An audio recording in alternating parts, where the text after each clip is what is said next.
आपने कहीं पढ़ा होगा या फिर सुना होगा, नालंदा विश्वविद्यालय को बख्तियार खिलजी ने जलाया। लेकिन कल्पना कीजिए, आज से लगभग 1500 साल पहले की दुनिया, जब यूरोप के बड़े हिस्से अंधकार युग से गुजर रहे थे, जब शिक्षा केवल राजाओं, मठों और कुछ खास लोगों तक सीमित थी। उसी समय भारत की धरती पर एक ऐसा स्थान मौजूद था जहां दुनिया के हजारों विद्यार्थी एक साथ पढ़ते थे, जहां ज्ञान की तलाश में लोग हजारों किलोमीटर की यात्रा करते थे। वो स्थान था नालंदा महाविहार, जैसे आज हम नालंदा विश्वविद्यालय के नाम से जानते हैं। लेकिन इतिहास का एक बड़ा सवाल आज भी लोगों के मन में उठता है, नालंदा को आखिर किसने बनवाया था और कैसे ये स्थान पूरे एशिया में बौद्ध धर्म और शिक्षा का सबसे बड़ा केंद्र बन गया। नालंदा की कहानी हमें ले जाती है भारत के इतिहास के उस दौर में जैसे अक्सर भारत का स्वर्ण युग कहा जाता है। ये समय था गुप्त साम्राज्य का। गुप्त साम्राज्य ने 4वीं और 5वीं शताब्दी के बीच भारत के बड़े हिस्से पर शासन किया। इसी काल में विज्ञान, गणित, साहित्य और दर्शन ने अद्भुत प्रगति की। इसी दौर में आर्यभट्ट जैसे महान गणितज्ञ सामने आए। संस्कृत साहित्य अपने उत्कर्ष पर पहुंचा और भारत ज्ञान के क्षेत्र में दुनिया के अग्रणी क्षेत्रों में गिना जाने लगा। इसी गुप्त काल में 5वीं शताब्दी के आसपास गुप्त सम्राट कुमारगुप्त प्रथम के शासनकाल में नालंदा महाविहार की स्थापना हुई। कुमारगुप्त प्रथम का शासन लगभग 415 ईस्वी से 455 ईस्वी तक रहा। कई ऐतिहासिक अभिलेखों में उन्हें शक्रादित्य नाम से भी संबोधित किया गया है। इतिहासकारों का मानना है कि उन्हीं के संरक्षण में नालंदा की नींव रखी गई और धीरे धीरे ये स्थान एक विशाल शिक्षण केंद्र में बदल गया। नालंदा का स्थान भी संयोग से नहीं चुना गया था।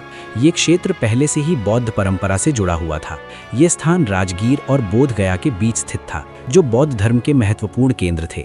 माना जाता है कि भगवान बुद्ध स्वयं भी कई बार इस क्षेत्र में आए थे और यहाँ प्रवचन दिए थे। इसी कारण ये स्थान बौद्ध भिक्षुओं और विद्वानों के लिए पहले से ही पवित्र माना जाता था। शुरुआत में नालंदा शायद एक साधारण बौद्ध मठ रहा होगा, लेकिन समय के साथ ये एक विशाल विश्वविद्यालय में बदल गया।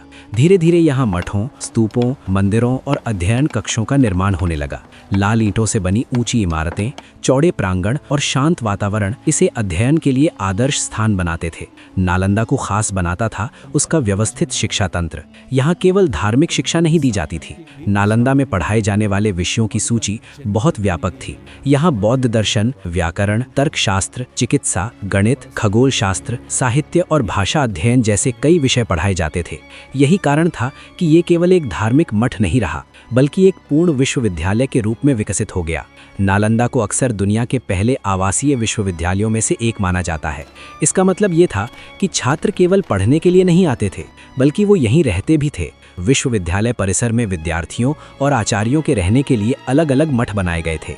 इन मठों में अध्ययन कक्ष, प्रार्थना स्थल और रहने के कमरे होते थे। इतिहासकारों के अनुसार अपने उत्कर्ष के समय नालंदा में लगभग 10,000 विद्यार्थी और 2,000 आचार्य रहते थे।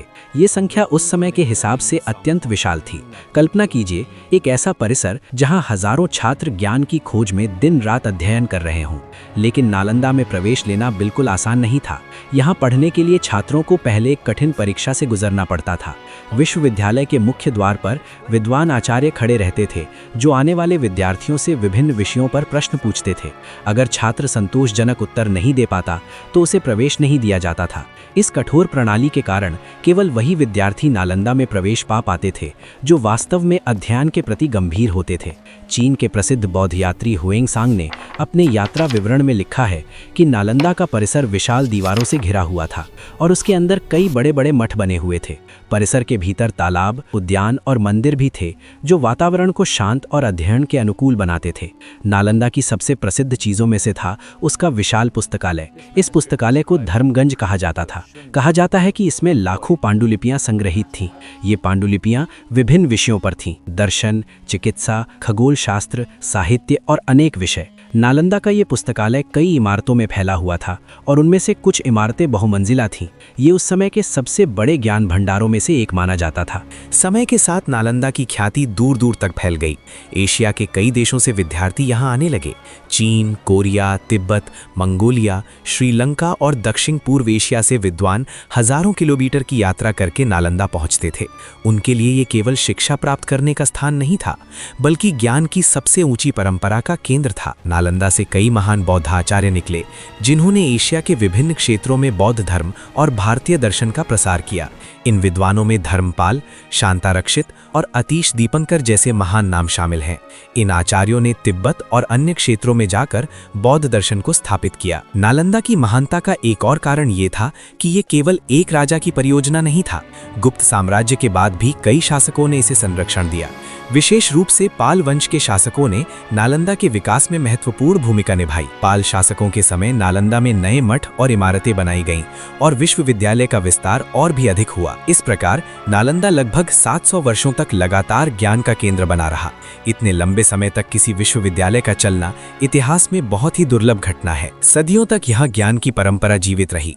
हजारों विद्यार्थी यहाँ से शिक्षा प्राप्त करके दुनिया के विभिन्न हिस्सों में गए और अपने साथ भारत की बौद्धिक परंपरा को भी लेकर गए। आज भले ही नालंदा के विशाल भवन भंडारों में बदल चुके हैं, लेकिन इसकी कहानी आज भी दुनिया को ये याद दिलाती है कि एक समय ऐसा भी था जब भारत ज्ञान और शिक्षा के क्षेत्र में दुनिया का मार्गदर्शन कर रहा था। नालंदा केवल एक विश्वविद्यालय नहीं था, ये उस सभ्यता का प्रतीक था जिसने ज्ञान को सबसे बड़ा धन माना। ये उस परंपरा का प्रतीक था जिसमें शिक्षा सीमाओं से परे थी और जहां दुनिया के किसी भी कोने से आया व्यक्ति ज्ञान की खोज में स्वागत पाता था। इतिहासकारों के अनुसार नालंदा केवल इमारतों का समूह नहीं था, बल्कि ये एक संगठित शैक्षणिक व्यवस्था का उदाहरण था। यहाँ शिक्षा पूरी तरह से व्यवस्थित तरीके से दी जाती थी। विद्यार्थियों के लिए अलग अलग मठ बनाए गए थे और हर मठ में अध्ययन और चर्चा के लिए विशेष स्थान होते थे। दिन के समय आचार्य और विद्यार्थी विभिन्न विषयों पर चर्चा करते, शास्त्रार्थ करते और ग्रंथों का अध्ययन करते थे। नालंदा की एक खास बात ये भी थी कि यहाँ ज्ञान का आदान प्रदान खुलकर होता था।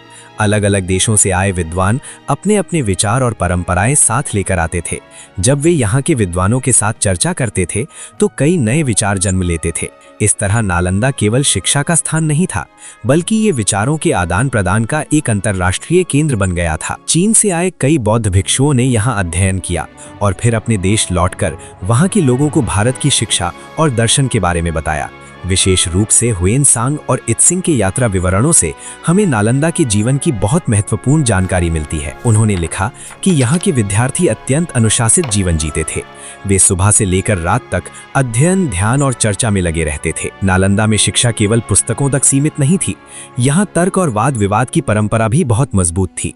विद्यार्थी अपने आचार्यों के साथ जटिल दार्शनिक प्रश्नों पर चर्चा करते थे। कई बार ये शास्त्रार्थ इतने गहरे होते थे कि वे कई दिनों तक चलते थे।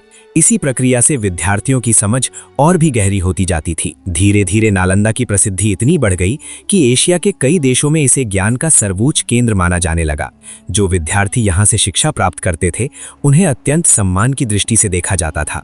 यही कारण था कि सदियों तक नालंदा का नाम शिक्षा और ज्ञान का प्रतीक बना रहा। नालंदा की स्थापना गुप्त सम्राट कुमार गुप्त प्रथम के समय हुई, लेकिन समय के साथ ये एक ऐसी संस्था बन गई जिसने कई पीढ़ियों को प्रभावित किया और पूरे एशिया में ज्ञान की ज्योति फैलाई। और यही कारण है कि नालंदा का नाम आज भी इतिहास में केवल एक विश्वविद्यालय के रूप में नहीं, बल्कि मानव सभ्यता के सबसे महान ज्ञान केंद्रों में से एक के रूप में लिया जाता है। अगर आप देखना चाहते हैं कि इतिहास के इस महान विश्वविद्यालय का अंत कैसे हुआ और कैसे खिलजी के सेनापति बख्तियार खिलजी ने नालंदा को जलाया, तो उसकी पूरी कहानी हमारी अगली वीडियो में है। स्क्रीन पर दिख रही वीडियो पर क्लिक करके आप उसे अभी देख सकते हैं। लेकिन उससे पहले अगर आपको इतिहास की ऐसी सच्ची और रोचक कहानियां पसंद हैं, तो वीडियो को लाइक ज़रूर करें और चैनल को सब्सक्राइब करना ना भूलें।